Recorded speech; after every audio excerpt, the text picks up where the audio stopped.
Good evening, Papua New Guinea, and welcome to a brand new episode of Business PNG. Tonight on the show, I had the privilege of interviewing experts in anti-money laundering and counter-terrorism financing, Richard Busby and Alan Pedley.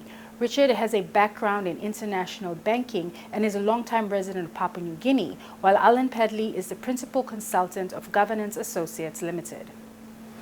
Gentlemen, welcome to the show. Can you both briefly introduce yourselves and tell us what it is you do? What does anti-money laundering and counter-terrorism finance mean? Yes, thank you, Leanne. Yeah, look, I've been a long-term resident here in Papua New Guinea. Came here in the late 90s, actually.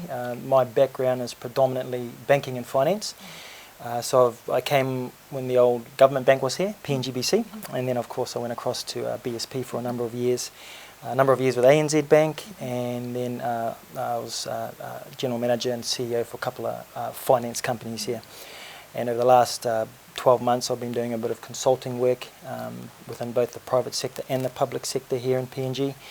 And this, amongst my, I guess, many qualifications, I have a real personal interest in AML, CTF. I actually undertook some formal studies myself through Australia, through AFMA, and so it's a, I guess, a real interest for me. It's a very important subject matter internationally within financial markets and of course now locally. And with Alan here, with his international experience, hopefully we're going to be able to add some value to what's going on here across the current regime. So, yeah. Thanks, Richard. I've been consulting. I was previously a regulator in the gambling industry in Australia, but consulting internationally for 20 years. And that is largely to gambling regulators, and gambling is an industry that's caught up by anti-money laundering, counter-terrorism financing, and also financial intelligence units. Here you have FASU as your financial intelligence unit. So I've been consulting to about a dozen different regulators around the world in the last 20 years in relation to gambling, but also anti-money laundering. I'm approved by AUSTRAC in Australia as an external auditor under the Anti-Money Laundering Counter-Terrorism Financing Act. I've undertaken one role as an external auditor at the behest of AUSTRAC, although that's not a very common requirement. But I do undertake several what's known as independent reviews, a little bit like an internal audit for financial institutions to see if they're complying and effective against anti-money laundering requirements. In a nutshell and in layman terms, can you explain what anti-money laundering and counter-terrorism finance, what that's all about, what the sector is all about? Sure. Anti-money laundering is effectively criminals come across a lot of money and they need a means to be able to explain where that money came from. So what they need to do is they need to disguise the source of the money so that it appears to be legitimate money, which they can then enjoy a lifestyle. So money laundering would normally be considered to constitute three acts. One is that once you have the criminal proceeds, then you place those funds into the financial mechanisms or the financial sector by some means, and then we'll do what's known as layering the money, maybe several transactions to try and hide where that money really came from.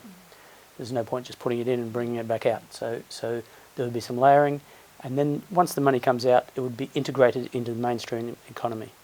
So the dangers of that are that, house prices go up because criminals can afford all of the homes. It's more expensive to invest in legitimate businesses because the criminals have what appear to be clean money to appear to be better at business than you, and so on. So it disrupts the entire economy. What is the global outlook on Papua New Guinea's anti-money laundering and counter-terrorism financing industry? Well, Richard's the local, he might be able to. Yeah, look, it's been a bit of a slippery slope to start off with the current regime as we see it now. In 2010, there was a mutual evaluation undertaken by FATF, which is the Financial Action Task Force, who are the international regulator setters across the world for all countries. Unfortunately, the final report that came out through the APG is the Asia Pacific Group, which is the local body for the regional body for FATF. They came out with the final evaluation and report, and basically the PNG failed under most of the actual recommendations under the 40 plus 9. So there's 49 recommendations under the FATF rules, and they failed quite a lot of them. So I guess the process started to try and build a robust program, which was not just locally compliant but also internationally compliant. And so there has been a lot of very good work done along those lines, both internally and externally from a lot of stakeholders. So unfortunately, PNG got onto the grey list in 2014. And then it took a period of 2 years there to come off that grey list in 2016. So I believe the steps that are in place now, from what I can see, we're heading in the right direction. There's a lot of real positives out of what's come out of that report, even though obviously there were not a lot of good things, but it's actually really preempted a lot of really proactive activity. And this is being driven from the very highest levels politically as well. So I think which is very important to ensure that we've got that real desire and that will to make the changes. So going forward, fingers crossed there. So what would actually happen if Papua New Guinea did eventually get on that blacklist? Being on the grey list in the first place was not good, obviously. What that did was it signalled to the markets internationally and to our partners. So within APG itself, you have 42 country members. Obviously, FATF is international, is virtually everybody. So our partners, all countries, were kind of put on notice that PNG had been downgraded. So I guess there was a bit of a cautious approach towards PNG over those few years that PNG was on the grey list. And so it could have been more serious consequences if it was further downgraded, which would have affected the economy, the country across the economy. So general business, and trade, for example, there could have been implications there. But thank goodness the guys managed to do the right things, the relevant stakeholders, and get PNG back up onto the wait list. So. Importantly, it can be very difficult for foreign entities to invest into the economy. It can be very difficult to transfer funds into or out of banks and financial institutions in Papua New Guinea because international banks would effectively cease doing business with Papua New Guinea, which can be devastating for an economy. So what are some other countries? Give us an example of other countries that have fallen onto that blacklist. Yes, certainly in the Caribbean, where I have a lot of experience. I would suggest it's like the canary in the gold mine for anti-money laundering efforts. They have had several jurisdictions that have been on, in fact, a blacklist for a couple of the jurisdictions. That has led to what's known as de-risking, where North American correspondent banks will cease doing business with the banks in the jurisdiction, and they've had to find what's known as Tier 2 banks, principally from Europe, and that brings extra risk and cost associated with all the financial transactions. I'm Leanne Gerari in Brisbane, and you're watching Business PNG. So we don't hear too much about counterterrorism financing in mainstream media, maybe because the concept is foreign to the Pacific region. Is this something that our region or countries need to be concerned about?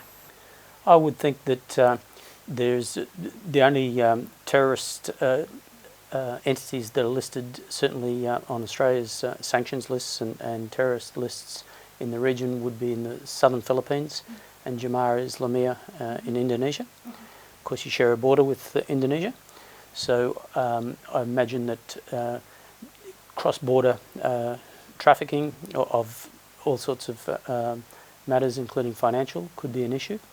However, counter-terrorism financing is a little more difficult to be able to control than anti-money laundering, in that it can often be small amounts. Terrorist cells don't necessarily need to hide very large sums of criminal gains.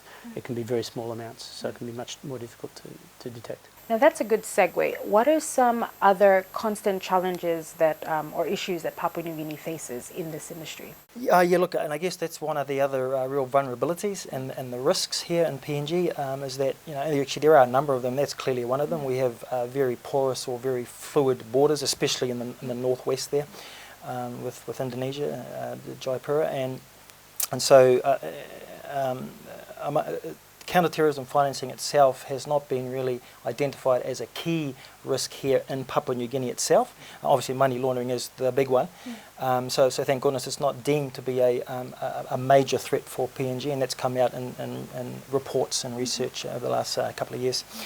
But yeah, look, the borders are clearly an issue, as well as the fact that PNG does run a very very large informal sector, business-wise, and of course there's a lot of cash that circulates within the system, which is basically under the radar, if you know what I mean. So trying to that's one of the challenges, I guess, here in PNG when it comes to I suppose money laundering, is how do you kind of put controls in place when you have an economy which is or a significant part of the economy which is backed by those types of issues. So that's, I guess, is some of the challenges moving forward. One of the other ones has been with data collection and statistics, for example. Now, one of the issues raised was that for any effective or robust or credible AML CTF program or framework, there needs to be reliable data and statistics available, so that from a local constabulary point of view, so that we've got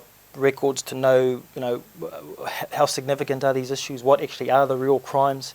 And also allows the regulator and reporting entities to perhaps build up a profile of case studies and topographies that we can use as examples moving forward for others to maybe look at and see what can go wrong. So that's clearly another one of the challenges is data collection and statistics. So, but again, I'm sure there are instruments in place and mechanisms to help to sort of assist with that process too. Yeah. Now, I understand that you're both currently having high-level discussions with government agencies as well as private or two of the big banks. Can you share with us what is being discussed or what will be discussed? Principally through invitations that Richard has managed to establish, but we're just trying to bring to the attention of some of the industries that are now captured as known as reporting entities. Because a lot of those industries will not have dreamt that they'd be captured by anti-money laundering legislation. Banks, of course, have all known always that they're captured. But some of the other smaller industries, perhaps not smaller, but real estate, lawyers and their trust funds, precious metal dealers and so on, are captured by anti-money laundering statutes. So it's very important that they understand their obligations under those laws. Because, as Richard said, the government in Papua New Guinea, as governments around the world, the worst thing that can happen is to end up back on grey lists and so on. So there's a very genuine buy-in at most senior levels of governments around the world to ensure that they're compliant in this sector. So I guess we're hoping that we can... One of the problems with emerging jurisdictions or non-G20 country jurisdictions is that they're playing a lot of catch-up. They've had industries, banking industry, the gambling sector's caught, hence my background. So they're playing catch-up. Industries have existed for a long time, but they haven't necessarily had those anti-money laundering controls in place. It's 2 years now before the next evaluation of the Papua New Guinea economies, and that's a short period of time to be able to demonstrate compliance and effective compliance. Well, gentlemen, thank you so much. I think you've covered everything. Is there anything else you would like to add? Yeah, look, I'd just like this. There's been as part of the meetings here, and the reason obviously why Alan is up here is to the plan is to assist with the current reforms that are going on with private sector players and some of the state agencies that we're also meeting with as well. It's actually been, what we've found is the response has been very, very positive, and we'd like to acknowledge, I guess, some of those groups who have, who are very keen to kind of look at their program more closely and see if there are ways and means to bring in more international expertise and assist with these processes. So, with the banks, for example, BSP and ANZ and Kina, the two super funds, of course, NAS Fund number 1. And Money Plus, one of the finance companies, and we've got a couple of the state agencies. So we've got the Gaming Board. We'll be meeting with Gaming Board, and of course IRC, who are also a very key stakeholder in this entire process as well. So it's been good to see they've kind of embraced the opportunity, perhaps just to tap into some new experience that's coming into the country while it's on the ground, and hopefully moving forward there'll be some opportunities to assist, to add some value with what PNG is doing, and really congratulations, I suppose, to the government, to the regulator. And to some of those external stakeholders, such as ADB and the Australian AML technical team at the government, in assisting with getting PNG off that grey list. There was a lot of work and done over a relatively short period of time, but it was good work, and hopefully from here on we can see a lot of more positive building off those foundations. Yeah. Well, gentlemen, thank you so much for your time, and thank you for joining us on Business PNG. I'm Leanne Jarari in Karaita Village, Kerema, and you're watching Business PNG. Welcome back to the show. The Bank of Papua New Guinea, through their Financial Analysis and Supervision Unit, recently launched this National Anti-Money Laundering and Counter-Terrorism Financing Strategic Plan, which will help monitor and regulate the industry over the coming years. Money laundering and terrorism financing essentially impacts most parts of the economy, while from an international perspective, it can have severe negative consequences on the entire country. Papua New Guinea was placed on the Financial Action Task Force's grey list a few years ago because of significant shortcomings and weaknesses in the PNG program. However, due to efforts by the National Coordinating Committee on AML-CTF, the country was successfully delisted from the grey list back to the white list in 2016, with significant input and engagement across many government agencies and bilateral partners and donor agencies, such as World Bank and the ADB. Being on the grey list or moving to the black list would have had serious economic repercussions for the economy, as close trading partners and other international stakeholders would have had no choice but to pull back on Papua New Guinea due to the likely consequences and potential international sanctions being placed against the country. We formally, on behalf of the government of Papua New Guinea and on behalf of the NCC, we launched these two documents today to the people of Papua New Guinea. Last month, the Bank of Papua New Guinea, through the Financial Analysis and Supervision Unit, launched a National Anti-Money Laundering and Counter-Terrorism Financing Strategic Plan 2017 to 2022 and the Money Laundering and Financing of Terrorism National Risk Assessment. We were able to launch the National Risk Assessment and the National Strategic Plan on AML-CTF, anti-money laundering and counter-terrorist financing. This period has taken us since 2017 to come this far, for us to do the National Risk Assessment and then to come up with the National Strategic Plan on how we implement the identified risks in the National Risk Assessment. So, because the NCC is a national government endorsed committee, the National Executive Council must endorse the documents so that it becomes a certified document that the all of government approach that we are using in AML, CTF can be adopted by everybody. So this is a historic occasion for the anti-money laundering and counter-terrorist financing regime in PNG. By way of background, we were grey listed in 2013, 2014. So Papua New Guinea was given 18 months to come up with a plan to get PNG out of the grey list. What happened was that the PM, Prime Minister Peter O'Neill, wrote to the Financial Action Task Force in Paris and made a commitment that PNG government will do all it can to get Papua New Guinea out of the grey list. Hence, our story began then. And then within a space of, I think, 15 months, PNG was taken off the grey list in 2016. September 2016, we were taken off the grey list by Financial Action Task Force. And we were recorded as one of the fastest reforming country in the Asia-Pacific group. Asia-Pacific group, so that was a real achievement. So to come up with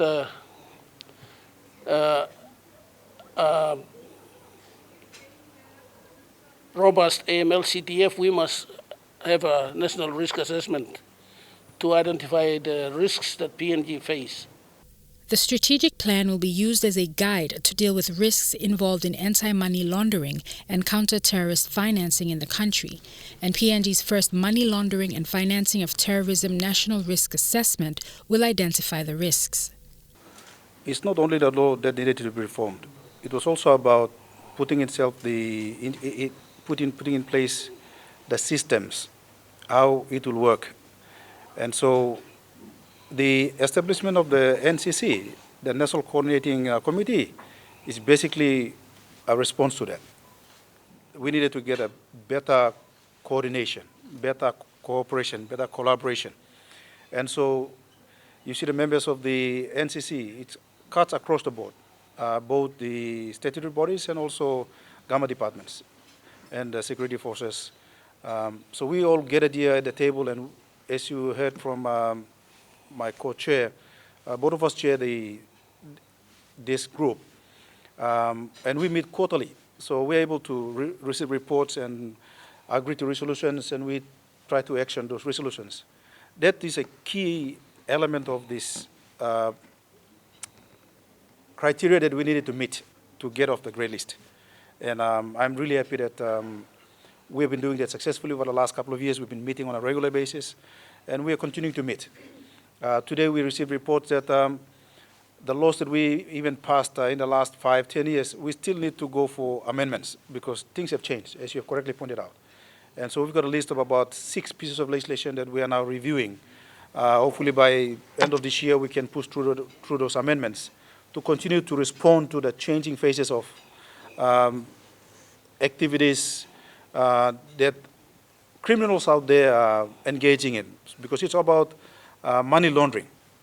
And as Mr. Popotai pointed out, in our country, money laundering is basically the main source is from the state. A lot of the state funds are being laundered through illegal means. And this particular committee, our role is to watch the government funds, watch the systems, and see how they are responding to ensuring that we protect the state monies, that we protect the state resources against illicit, against illegal behaviors. Huh? So in another sense also, we are also responding to a fight against corruption, because this is about corruption. And so we must thank the government, the current government, for taking a bold step to put together this committee, put together systems, reforming the laws, because that's our government's response to our people's cry about corruption. And people think that, only the police, the Ombudsman Commission, the public prosecutor, public solicitor fight against corruption. Well, this particular committee, the National Coordinating Committee, it's a massive group. We come from all different government sectors, government departments, and we all seated here, we meet quarterly to fight against corruption. And that's all we have for this episode of Business PNG. For more information, or if you would simply like to view this episode again, visit MTV Online at the URL at the bottom of your screen. Or to simply join the conversation, like our page on Facebook or follow us on Twitter at the Twitter handle @BusinessPNG. Until next week, have a pleasant evening. I'm Leanne Jarari, and this was Business PNG.